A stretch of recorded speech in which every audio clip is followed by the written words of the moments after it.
அண்ணே இந்த தோப்பு நல்லா இருக்கலாண்ணே. மெயின் ஃபால்ஸுக்கு பக்கத்துலேயே இருக்கு. ஆமாம் தம்பி, தோப்புக்கார் எங்கே இருக்காருன்னு பார்ப்போமா? தம்பி யார் நீங்கள் யாரை பார்க்கணும்? அண்ணே இந்த தோப்பு வாடகைக்கு வேணும் ஒரு நாளைக்கு. யாரை பார்த்து கேட்கணும்? முதல்ல வாடகை கேட்டால் கொடுத்துட்டு தான் இருந்தோம் தம்பி. ஆனால் போகிறப்போ எல்லாம் சாப்பிட்ட சாப்பாடு இலை அப்படி இப்படின்னு குப்பையாக்கி போட்டு போயிருந்தாங்க. அப்படியாண்ணே, அப்போ வாடகை கிடைக்காதோ? ஏண்ணா அவர்கிட்ட கொஞ்சம் கேட்டு பாருங்கண்ணே. மெயின் ஃபால்ஸுக்கு பக்கத்துலேயே இருக்குது. ஏன்னா ஒரு நாள் வாடகைக்கு கொடுங்கண்ணே. சின்ன பிள்ளைகள்லாம் நிறைய இருக்குது. அங்கிட்டு இங்கிட்டுமா கூட்டம் அலைய முடியாது. நாங்கள் குப்பையெல்லாம் ஆக்க மாட்டோம். அப்படி இலைகளை எல்லாத்தையும் எடுத்து வெளியே கொண்டு போட்டு போயிருந்தோம். அப்படியே சொல்கிறீங்க? சின்ன பிள்ளைலாம் இருக்குங்க.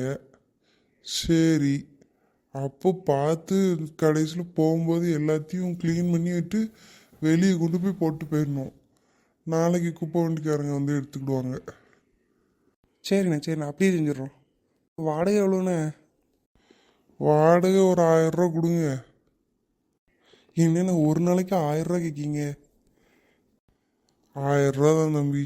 வேணுன்னா இருங்க, இல்லைன்னா கிளம்புங்க. இல்லைண்ணே இருக்கட்டும். நான் 1000 ரூபா கொடுத்துட்றேன். மாந்தோப்பிற்கு பக்கத்தில் மாங்காய் பறிச்சிட்டுலாம் இருக்காதீங்க.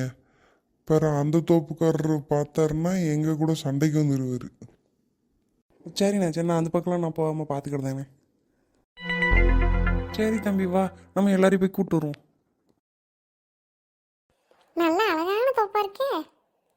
அழகான தோப்பு தான்க்கா. ஏகப்பட்ட ரூல்ஸ் சொல்லியிருக்காங்க. போகும்போது குப்பையெல்லாம் இருக்கக்கூடாதான். இலையெல்லாம் சுத்தமாக எடுத்து வெளியே கொண்டு போட்டுறணுமா. ஆமாம், இடையில தோப்புக்கார் வந்து பார்க்கும்போது நம்ம ஏதாவது சேட்டை பண்ணிட்டு இருந்தோம்னா வெளியே அனுப்பி விட்ருவாரு. சுபினு ராஜு அமைதியாக இருக்கணும் சரியா? ஏதாவது சேட்டைக்கிட்ட பண்ணிட்டு இருக்காதீங்க. அதெல்லாம் நாங்கள் அமைதியாக தான்ப்பா இருப்போம்.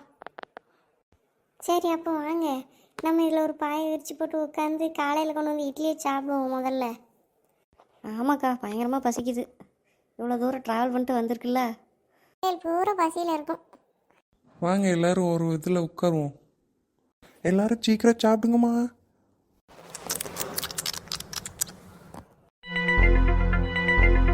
வாங்க எல்லாரும் நடப்போம்.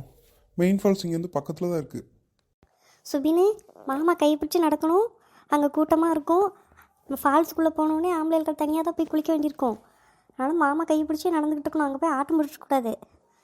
சரிம்மா, நான் ராஜு கூடவே இருப்பேன். அண்ணே இவனை கொஞ்சம் பார்த்துக்கோங்கண்ணே. அம்மா நீ இதெல்லாம் என்கிட்ட சொல்லவே செய்யணும். நான் பத்திரமா பார்த்துக்கிறேன். ராஜு சூப்பரா இருக்கல. சுபினி ஜாலி ஜாலி ஜாலி. அம்மா எனக்கு குளிருதுமா. கொஞ்ச நேரம் குளிருமா, அப்புறம் சரியா வந்துடும். நல்லா இருக்கும், ஜாலியாக இருக்கும். கொஞ்ச நேரம் நல்லா குளி, அப்புறம் நல்லா இருக்கும். எவ்வளோ நேரம் குளிச்சாலும் வெளியே வர மனசே வராது போல இருக்கே. ஆமாண்ணே குளிக்க நல்லா இருக்கு. எவ்வளோ நேரம் ஆயிட்டு, ரொம்ப நேரமாக குளிச்சுட்டு இருக்கோமே. கூட்டம் குறையா இருக்கலக்கா, கூட கொஞ்ச நேரம் குளிப்போம். ஆமாக்கா, கூட்டமாக இருக்கிற நேரத்துலலாம் ஒரு நிமிஷத்தில் தள்ளி விட்ருவாங்க வெளியே. ஏம்மா இங்கே குளிச்சு போதுமா, நம்ம 5 ஃபால்ஸுக்கு போவோம்மா. அங்கே இன்னும் சூப்பராக இருக்கும். வாங்கம்மா வெளியே போவோம். நிற்க நம்மளுக்கு வெளியே வர மனசே வராது. சரிக்கா போவோம். நம்ம அப்போ அடுத்தடுத்து ஃபால்ஸுக்கு போகணும்ல. ராஜு வா, எல்லாரும் கிளம்பிட்டாங்க. வாங்க போகலாம். எப்பா இன்னும் கொஞ்ச நேரம்ப்பா. ஏன் நம்ம அடுத்த 5 ஃபால்ஸுக்கு போகண்டே. அங்கே இன்னும் சூப்பராக இருக்கும்.